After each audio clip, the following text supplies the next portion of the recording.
বাবা তরুণেরা, হে নবী বেকেরা, আল্লাহ পাক আদম নবীকে কলেমা দিয়েছিলেন লা ইলাহা ইল্লাল্লাহ। আদম সফিউল্লাহ রাসূলুল্লাহ বলে না, হযরত মুসা নবী কলেমা দিয়েছিলেন লা ইলাহা ইল্লাল্লাহ। মুসা কালিমুল্লাহ রাসূলুল্লাহ বলে না, হযরত ঈসা নবী কলেমা লা ইলাহা ইল্লাল্লাহ। ঈসা রূহুল্লাহ রাসূলুল্লাহ বলে না। হে জওয়ান যুবকেরা, আল্লাহ পাক আপনার আমার নবী কত মাকাম খানা দিয়েছে, এরা খুব পাবে। হযরত নূহ নবী কলেমা লা ইলাহা ইল্লাল্লাহ, নূহ নবিউল্লাহ রাসূলুল্লাহ বলে না। হে জওয়ান যুবকেরা, আল্লাহ পাক আপনার আমার নবী কত মাকাম দিয়েছে, আপনার আমার নবী কলেমা দিয়েছে লা ইলাহা ইল্লাল্লাহ মুহাম্মাদুর রাসূলুল্লাহ। এরকম ভাবে আল্লাহ পাক তামাম কুরআন শরীফ ধন্য ধন্য করে থাকে। আল্লাহ তামাম নবীদের নাম ধরে ধরে ডেকেছে। হযরত মুসা নবীকে ইয়া মুসা বলে ডেকেছে, সুলাইমান নবীকে সুলাইমান নবী বলে ডেকেছে, দাউদ নবীকে দাউদ নবী বলে ডেকেছে, ঈসা নবীকে ঈসা নবী বলে ডেকেছে। হে নওজোয়ান যুবকেরা, আল্লাহ পাক আপনার আমার নবী নাম ধরে ডাকে না, আপনার আমার নবীকে ইয়াসিন তোহা মুজাম্মিল মুদ্দাসির বলে ডেকেছে। হে নওজোয়ান যুবকেরা, আল্লাহ পাক আপনার আমার নবী কত বড় মাকাম দিয়েছে, রাখে কত ইজ্জতের মালিক করেছে। আল্লাহ তামাম নবীরা বলবে, হযরত আদম নবীকে আল্লাহ ডেকে বলবে, ওগো নবী আদম তুমি কিসে রাজি? নবী আদম বলবে, আল্লাহ আপনি যাতে রাজি, আমি নবী আদম তাতে রাজি। হযরত মুসা নবী বলবে, আল্লাহ আপনি যাতে রাজি, আমি মুসা তাতে রাজি। হে নওজোয়ান যুবকেরা, আল্লাহ পাক আপনার আমার নবী কত মাকাম দিয়েছে। আমার আল্লাহ তামাম নবীরা বলবে, আল্লাহ আপনি কিসে রাজি? আমার আল্লাহ জানাবে, হে আমার নবীরা আপনারা শুনে রেখে দেন, আমার হাবিব যাতে রাজি, আমি আল্লাহ তাতে রাজি। হে নওজোয়ান যুবকেরা, শুধু তাই নয়, আল্লাহ পাক আপনার আমার নবী কত বড় বড় মাকাম খানা দিয়েছে, রাখে আল্লাহ পাক ইজ্জতের মালিক। এরা খুব পাবে। আম্মা জান আমিনা বলতে লাগে, আমার 1.5 মিনিটের বাচ্চা কি জানো মুখ থেকে বিড়বিড় করে বলে, আমি আমিনা কানটা মুখের কাছে নিয়ে চলে গেলাম, আমার শিশু পুত্রের মুখ থেকে একটাই কথা বাইর হই, ইয়া রাব্বি হাবিলি ইয়া উম্মতি। তাদের চিন্তা করলো জোরে বলো কোন নাম্বার?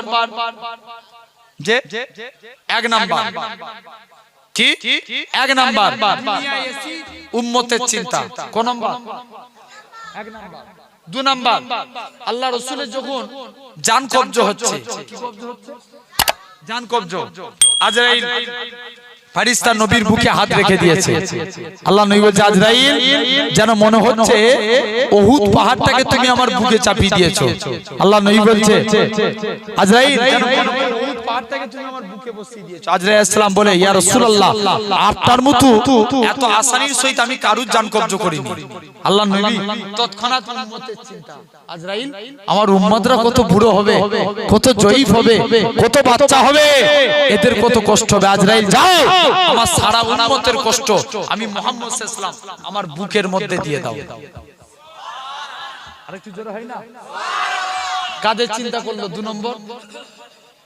কটা আলোচনা হলো?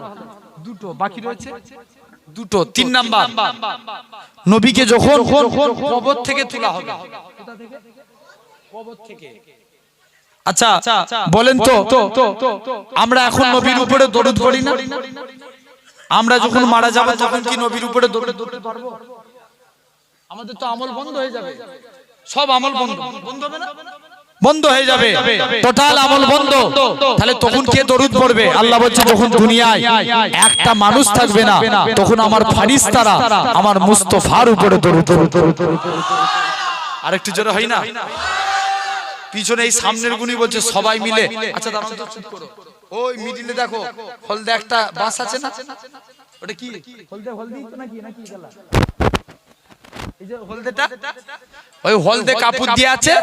হলদে কাপড়ের পর থেকে আপনারা একটু তাকবীর দেন দেখি। না রে, আপনারা চুপ করেন, আপনারা তাকবীর দেন না রে। তাকবীর হেরে যাবে কিন্তু দেখো এদের কাছে। আরেকবার দাও জোর করে তাকবীর দাও না, আর এই তাকবীর না নয় ওই পিছনের তাকবীর দাও সবাই একসঙ্গে পিছনের গুণ না, আর এই তাকবীর। আচ্ছা আলহামদুলিল্লাহ, এবার আপনারা দেন দেখিনি, আপনারা চুপ করেন না, আর এই তাকবীর। বিরাট আওয়াজ, মানুষ এখন চালাক না, অনেক চালাক। এক মুরব্বি মসজিদে বসে বসে শুধু আল্লাহ আল্লাহ জিকির করছে। হুজুর জিজ্ঞেস করছে, চাচা তুমি যে জিকির করো তোমার সংসার চলে কি করে? চাচা বলছে, বাবা তুই বুঝবি নি, আমার বাপের যত জমি জায়গা ছিল সব বিক্রি করে দিয়েছি, ব্যাংকে মোটা অঙ্কের টাকা ডিপোজিট করে রেখে দিয়েছি, সুদ তুলি খায় আর আল্লাহ আল্লাহ করে। কি খায়? সুদ খায় আর আল্লাহ আল্লাহ করে, সুদা সাতটা। এখন হুজুর জিজ্ঞেস করছে, চাচা সুদ খাও তুমি জানো নি? বলছে, জানি তো, ওই জন্য ব্যাংকের বই আমার নামে করে রাখিনি, আমার স্ত্রীর নামে করে রেখেছি, আমি খেয়ে যাবো ওর নামে গুনাহ হবে। কত চালাক, জেনে রেখে দেন আমার সোনার ভাইরা, আব্বারা, তরুণেরা, জোর করে দেখি নারে তাকবীর। সিলসিলা মুজাদ্দিদুজ জামান, সিলসিলা ফুরফুরা শরীফ, বিনগর শরীফ, নারে তাকবীর। আলহামদুলিল্লাহ, একবার দরুদ শরীফ আল্লাহুম্মা।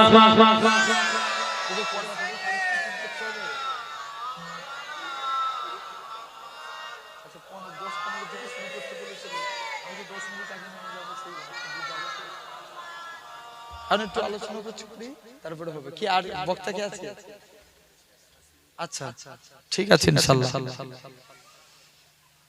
আচ্ছা বাংলা একটা নাচ হবে, বাংলা না উর্দু? বাংলা। তুমি যদি কবু দেখা দাও হে অনন্য, তবে হবে হবে জীবন আমার গো ধন্য। বলো না সুবহানাল্লাহ। যে নবীকে দেখলে আমাদের জীবন ধন্য না? ওই শরীরটার উপরে না, ওই শরীরটার উপরে 7টা জাহান্নামের আগুন হারাম হয়ে যায়, জোরে বলবে না?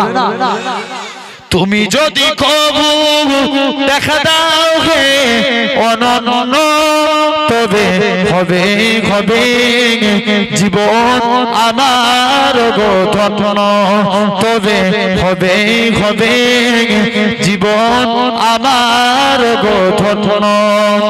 কাটাতে পারি আমি লক্ষ কোটি বছর, দুঃখের ঝরনা ডানা হে নয়নে ওঝর, পাই যদি দেখা সামান্য, তবে হবে হবে জীবন আমার গো ধন্য, তবে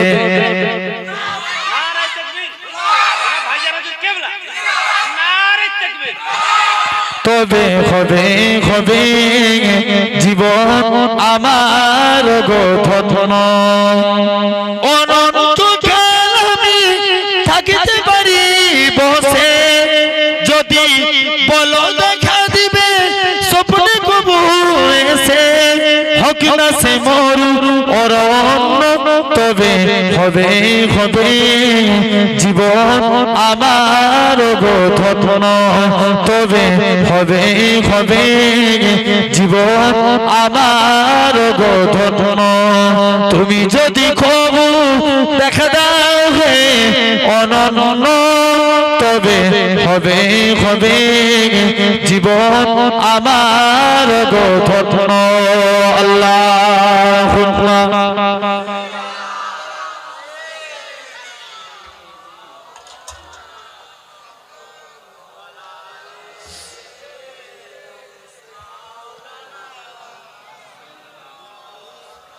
আলহামদুলিল্লাহ। তো ভাই আমরা মারা গেলে কে দরুদ পড়বে নবীর উপরে? ফেরেশতারা।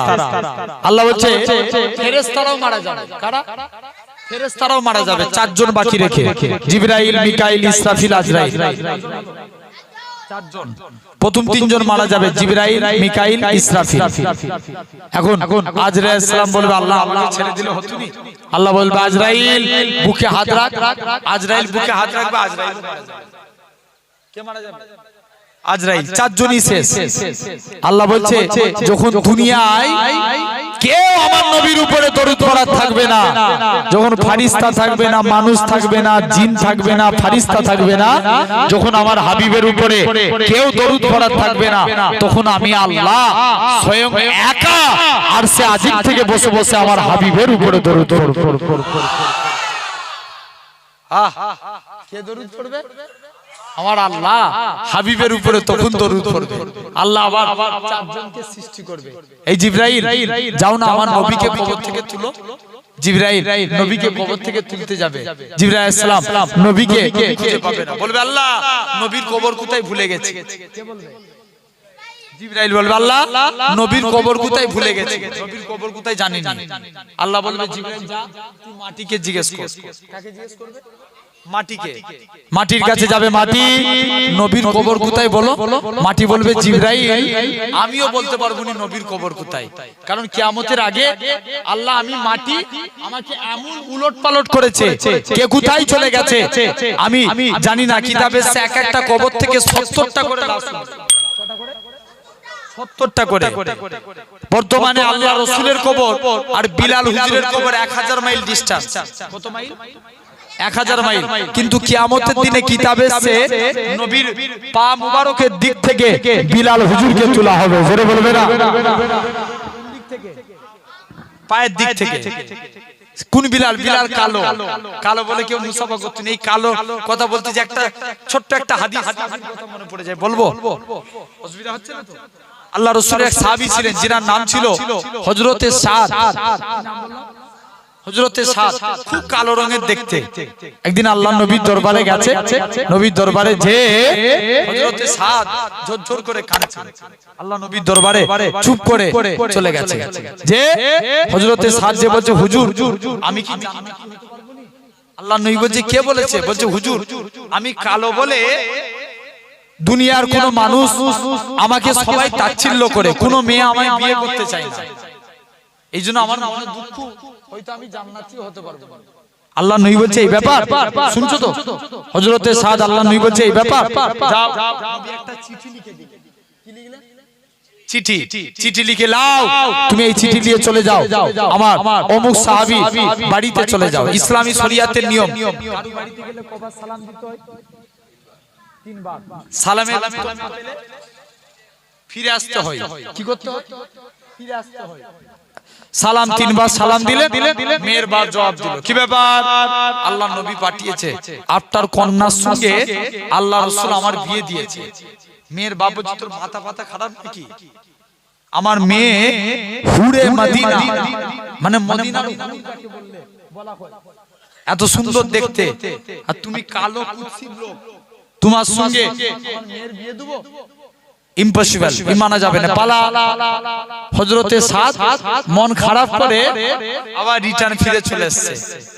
আর মেয়েটা জিজ্ঞেস করছে আব্বা ওই কালো রঙের ব্যক্তিটা কি জন্য এসেছিল?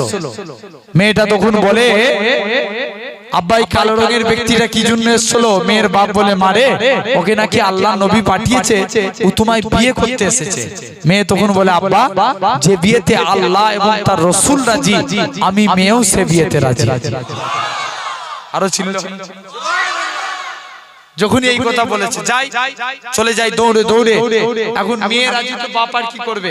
দৌড়ে দৌড়ে আল্লাহ রাসূলের দরবারে চলে গেল। নবী দরবারে যে বলছে হুজুর বিয়াদবি maaf করেন, আমি সাদকে দুঃখ দিয়ে তাড়িয়ে দিয়েছি। আল্লাহ নবী বলছে বাবা যাও তুমি চলে যাও। হযরতে সাদ আবার আল্লাহ নবী বিয়ে ঠিক করে দিলেন। সাদের বিয়েতে 400 দিরহাম মোহর ধার্য হলো। 400 দিরহাম। সাদ বলে হুজুর আমি আহলে সুফা। আহলে সুফা কাদের বলা হয়? যারা নাকি নবীর দরবারে যারা চুপচাপ এসে বসে থাকে, নবীর দরবারে যেগুলো হাদিয়া আসে সেগুলো দিয়ে জীবিকা নির্বাহ করে, তারা ছিলেন আহলে সুফা। হযরতে সাদ বলেন হুজুর আমি আহলে সুফা, আমার কাছে খানা কুড়ি টাকা নাই, আমি কি করে আমার স্ত্রীর দিন মোহর আদায় করব? আল্লাহ নবী বলেছে যাও তুমি আমার জুন্নুরাইন উসমান গানির কাছে যাও, আমার শেরে আলীর কাছে যাও, আমার আব্দুল্লাহ বিন আউফের কাছে যাও। তিনজনের কাছে গেলেন। অনেক বড় ইতিহাস, আমি অধিকার বেশি পারছি না। তিনজন মিলে 200 দিরহাম করে 600 দিরহাম দিলেন। কত দিরহাম? 600 দিরহাম।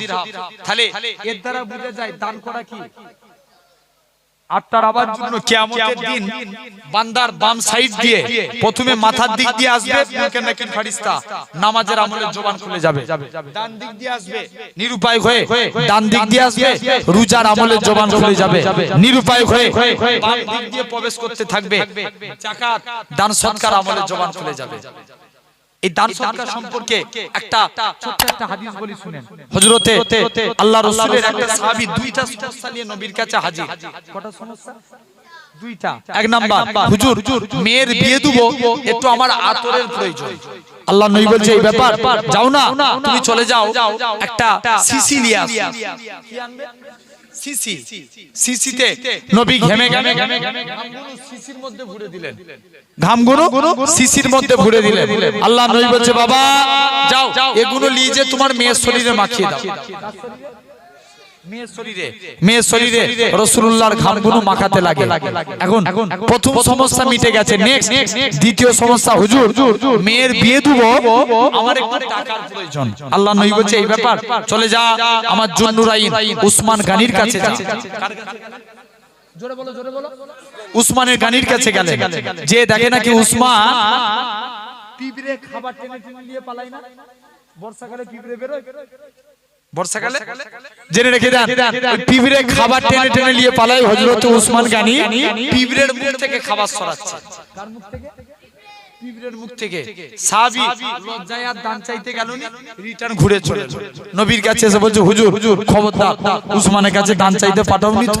কেন রে? বলছে যে লোক পিঁপড়ের মুখ থেকে খাবার সরায় সে আমায় কি দান করবে? কিসের মুখ থেকে? পিঁপড়ের মুখ থেকে।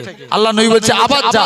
দ্বিতীয়বার পাঠিয়েছে, বস্তা থেকে তুলো উড়ে যায়, তুলোগুলো ভরে বস্তায় ভরে। সাহাবী দ্বিতীয় দিনও রিটার্ন ফিরে চলেছে, হুজুর যাবো না।